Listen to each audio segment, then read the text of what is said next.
党的18大以来，我国经济实力跃上新台阶。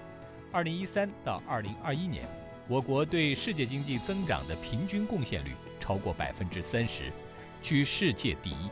作为世界第2大经济体、第2大消费市场、制造业第1大国、货物贸易第1大国、外汇储备第1大国，中国在全球经济版图中的地位进一步巩固和提升。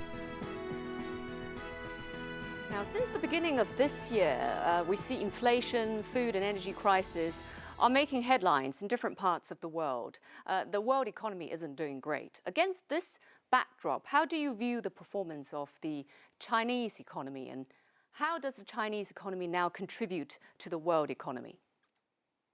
Well, the first way Chinese economy contributes to the world is being a very large part of it, going up from barely 1% to, I think the last was 18% of the entire world. In fact, in the last 10 years, if I got it right, it has gone up from 11.4% maybe in 2012 to more than 18% today. So it's a large slug. In the past, the growth of the world was very dependent upon China.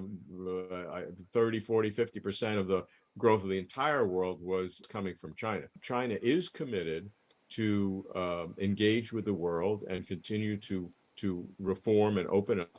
How that's expressed is perhaps a little more complicated now than it was, but there is absolutely no doubt that China is a major part of what is happening in the world today.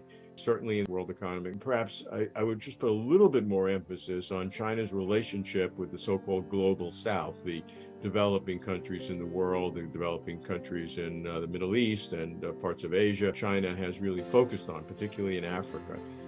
This is a major contribution, and we have to recognize that. And so there are these greater challenges that China has in the world today than before. But what you cannot gainsay is the importance that China plays in every matter of importance in the world. That's why I feel an obligation to do my best to explain the real China to the world, because of the importance of China to the world. Thank you very much, Dr. Kuna. That's all of my questions, and that wraps up for today's interview. And thank you for joining us again. Pleasure.